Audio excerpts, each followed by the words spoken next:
Hello friends, welcome you all. आज मैं आपके लिए जो वीडियो लेकर देखिए बात करेंगे बर्गर किंग की।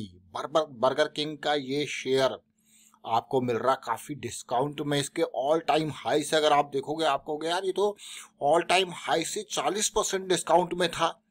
लेकिन देखिए बहुत इंपॉर्टेंट बात करते हैं, जब मार्केट में कोई स्टॉक आईपीओ के थ्रू आता है उस टाइम पे उसमें ढेर सारे लोगों का इंटरेस्ट रहता है, लेकिन एक अच्छा जंप लगाने के बाद उसमें जब प्रॉफिट बुकिंग देखने को मिलती है तो शेयर का प्राइस गिरता है तो उसके बाद फिर से वो आ जाता है कवरेज जोन में। तो चलिए डिटेल में समझते हैं, सीखने की कोशिश करेंगे काफी कुछ चीजें बर्गर किंग के स्टॉक के साथ। और आगे बढ़ने से पहले मैं आपको बता दूं, अगर आपने अब तक चैनल को सब्सक्राइब नहीं किया तो जल्दी से सब्सक्राइब कर ले, बेल आइकन को प्रेस कर ले जिससे आपको नोटिफिकेशन आती रहेगी। और प्राइस सेक्शन सीखने के लिए आप ज्वाइन कर सकते हो मेंबरशिप, ज्वाइन बटन पर क्लिक करके। प्राइस सेक्शन बहुत इंपॉर्टेंट है, क्यों? क्योंकि यहाँ से हमें पैरामीटर्स मिलते हैं और साथ के साथ प्रैक्टिस उससे भी ज्यादा इंपॉर्टेंट है, क्योंकि प्रैक्टिस के थ्रू हम जो है अपने ब्रेन में डाटा पहुंचाते हैं, जिसके थ्रू ब्रेन उसी तरीके से एक्शन लेता है। तो चलिए डिटेल में समझते हैं। प्रैक्टिस जरूर कीजिए, मैं आपको यही कहूंगा, सीखते रहिए समझते रहिए, लेकिन प्रैक्टिस जरूर कीजिए। तो आज जिस स्टॉक की हम बात कर रहे हैं उसका नाम है रेस्टो ब्रांड्स एशिया, यानी कि बर्गर किंग। ये बर्गर किंग वो यही रेस्टो ब्रांड्स एशिया है। धीरे धीरे पैर पसारता हुआ इंडिया के अंदर आज की डेट में 6000 करोड़ का मार्केट कैपिटलाइजेशन हो गया। लेकिन अगर यहाँ पे देखें रेवेन्यू किस तरीके से ग्रो कर रहा है, और बहुत ध्यान देने वाली बात है, अभी प्रॉफिटेबिलिटी नहीं है, लेकिन जैसे जैसे रेवेन्यू ग्रो करेगा फिर जाके एक स्टेज पे जाके सैचुरेशन पॉइंट आएगा, फिर आपको प्रॉफिटेबिलिटी देखने को मिल सकती है। 1000 करोड़ का रेवेन्यू, एक्सपेंसेस देखिए, 1500 करोड़ का रेवेन्यू, एक्सपेंसेस देखिए, 2000 करोड़ का रेवेन्यू, एक्सपेंसेस देखिए। तो अभी तो जो रेवेन्यू ये जनरेट कर रहा है एक्सपेंसेस उसी के बेसिस पे हो रहे हैं, लेकिन हाँ ऑपरेटिंग प्रॉफिट धीरे धीरे बढ़ते हुए देखने को मिल रहा है। जो 25 करोड़ था वो 100 करोड़ के पास, आप ये देख सकते हो अभी के टाइम पे वो 150 करोड़ के पार जा चुका है। और अब ऑपरेटिंग प्रॉफिट तो बढ़ रहा है, लेकिन कुछ भाई इतना पैसा लगा रहा है तो यहाँ पे इतना पैसा यहाँ पे लगा रहा है तो कुछ इंटरेस्ट इनकम भी ये पे करता है, जिसकी वजह से ओवरऑल आपको प्रॉफिटेबिलिटी नहीं बल्कि लॉस देखने को मिल रहा है, जहां पे मैं कहूंगा थोड़ा और टाइम इसको लगेगा प्रॉफिटेबिलिटी में आने में। लेकिन अगर इस स्टॉक को आप देखो धीरे धीरे करके ग्रोथ है इंडिया के अंदर, इंडोनेशिया के अंदर भी काफी ऑपरेट करता है ये फास्ट फूड यानी कि बर्गर किंग की चेन। मैं ये स्टॉक अगर इंटरेस्ट की बात कहूं जरा ध्यान से देखना भी, अभी का प्राइस जो हमने देखा बर्गर किंग का वो आप देखिए, अभी थोड़ी टाइम पहले हमने जैसरी टी के बारे में काफी डिटेल में समझा था, सीखा था, प्रैक्टिस करी थी।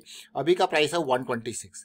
मैं ये प्राइस आपको क्यों दिखा रहा हूं, क्योंकि मैं अब आपको लेके जा रहा हूं आईपीओ पे कंपनी ने कहा था कि भाई हम आपको शेयर देंगे 60 रुपए का, लेकिन इतना अच्छा रेस्पॉन्स आया लोगों का, 156 टाइम्स सब्सक्राइब हुआ, क्यूआईबी ने 86 टाइम, एनआईआई ने 354 टाइम और रिटेल ने 68 गुना सब्सक्राइब।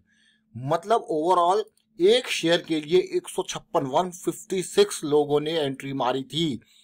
तो इसीलिए ये खूब सारा सब्सक्रिप्शन हुआ और शेयर खुला ही 115 पे था, और उसके बाद तो शेयर ने रुकने का नाम नहीं लिया। अब आप कहोगे यार ये तो बहुत ही बेहतरीन था कि इतने बढ़िया यहाँ पे शेयर जो है वो मिला। जरा आगे तो देखिए, आगे की कहानी। उसी हफ्ते में खुलने के बाद इस स्टॉक ने उसी हफ्ते उससे अगले हफ्ते में 200 के पार का जंप मार दिया। अब इतना अच्छा खासा जंप देखोगे, मतलब मार्केट में आया और इतना जबरदस्त, तो प्रॉफिट बुकिंग तो बनती है कि नहीं बनती है। देखिए जो 60 रुपए में आपको चीजें मिली वो 3 गुना, यानी कि वो 3 गुना से भी ऊपर है, तो प्रॉफिट बुकिंग तो बनती है। लेकिन उसके बाद अगर मैं यहाँ पे देखूं सिचुएशन को, 1 point, 2 point, 3 point, clear cut rejection. फिर से एक और लाइन ड्रॉ करने की कोशिश करूंगा ताकि कुछ रिलेट करें हम, पैरेलल लाइन। यहाँ पे ये सारे रिजेक्शंस और आगे देखिए, देख रहे हो ना।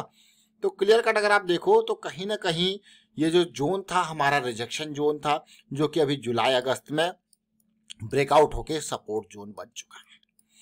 तो यानी कि फिर से इस बर्गर किंग के स्टॉक पे जो लोगों ने प्लान बनाया था आईपीओ के टाइम पे, लेकिन आईपीओ आते ही मार्केट में तबाही मच गई और शेयर पहुंच गया आसमानों पे।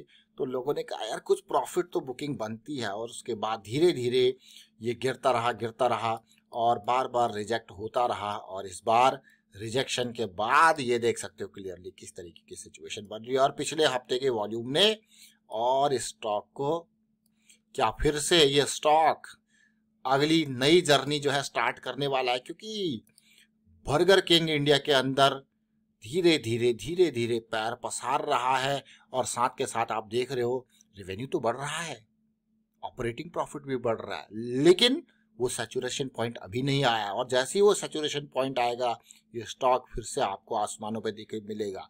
सैचुरेशन पॉइंट का मतलब जब आपका रेवेन्यू है और एक्सपेंसेस है उनमें डिफरेंस बढ़ता जाएगा, रेवेन्यू बढ़ता रहेगा, एक्सपेंसेस थोड़ा सा सैचुरेट होते रहेंगे, तभी आपको प्रॉफिटेबिलिटी में जो है वो पॉजिटिविटी देखने को मिलेगी। तो फिलहाल जरा इसको और अच्छे से देखते हैं, समझने की कोशिश करते हैं। अगर मैं यहाँ पे, क्योंकि वीकली में अच्छा खासा टाइम हो चुका है, अगर मैं इसको देखूं, ये लो पॉइंट देखिए, आपको लगाएगा इक्वल लोज है या हल्का सा लोअर लोज है, मैं इक्वल लोज कहूंगा इसको, लेकिन एक डाइवर्जेंस की सिचुएशन यहाँ पे भी देखने को मिली।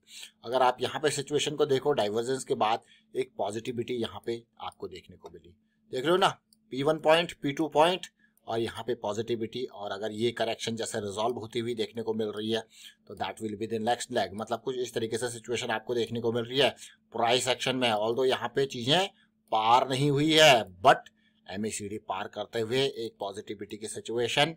रिस्क मैनेजमेंट के बारे में बात करेंगे, देखिए छोटे टाइम फ्रेम पे चलते हैं, डेली टाइम फ्रेम पे बाकी की एजुकेशन वाली बात है वही करेंगे। देखिए साइकिल स्टार्ट होती है, बढ़िया रैली आती है, फिर से करेक्शन आती है, डेली पे 200 SMA का सपोर्ट हमारे लिए बहुत इंपॉर्टेंट हो जाता है, और फिर से वही सिचुएशन, फिर से उसी तरीके की सिचुएशन, रिजेक्शन, ब्रेकआउट की सिचुएशन, पुल बैक भी हुआ, यहाँ पे स्टॉप लॉस हमारे पास अवेलेबल है, और मैं कहूँगा थोड़ा सा ज़्यादा दूर नहीं निकला है, ऑलमोस्ट 6 से 7 पॉइंट दूर निकला है। अदरवाइज ये एरिया हमारे लिए बहुत इंपॉर्टेंट था, 116, 118 के आसपास का, थोड़ा सा दूर निकलने की कोशिश यहाँ पे हुई है, और साथ में एक पॉजिटिविटी। ज़्यादा रिस्क नहीं, रिस्क इतना ही लेंगे, ये इमीडिएट स्टॉप लॉस वाला, उससे आगे की कहानी। टारगेट्स की बात करते हैं, देखिए अगर ये यहाँ से जर्नी स्टार्ट होती है, जैसे कि आपको ऑलरेडी दिख रहा है एक पॉजिटिव साइकिल बनी हुई है, तो सबसे पहला जोन वही इंपॉर्टेंट जोन होने वाला है, ये जोन हमारे पास सबसे पहला जोन होने वाला है। उससे आगे की रणनीति यहाँ पे इम्पल्स करेक्शन का फॉर्मेशन, यहाँ पे कंसोलिडेशन का फॉर्मेशन, तब अगली जर्नी की बात करेंगे। अगर इसी को भी देखो करंट प्राइस के हिसाब से, अगर इन जोन्स को भी देखूं मैं, बॉटम जोन 50% है और एंड टॉप जो है वो हमारे पास 70% है, मतलब 50 से 70% का ब्रैकेट यहाँ पे देखने को मिल रहा है रेस्टो ब्रांड यानी कि बर्गर किंग में। तो उम्मीद करूंगा कि आपको चीजें समझ में जरूर आएंगी और बहुत कुछ सीखने को मिला होगा इस वीडियो के माध्यम से। मैं आपको बार बार कह रहा हूँ, इन वीडियोस को टिप्स या रिकमेंडेशन की तरह बिल्कुल भी ना, क्योंकि इन वीडियो में सीखने को बहुत कुछ होता है, और प्राइस एक्शन की प्रैक्टिस जरूर करें, उससे आपको बहुत कुछ सीखने को मिलेगा।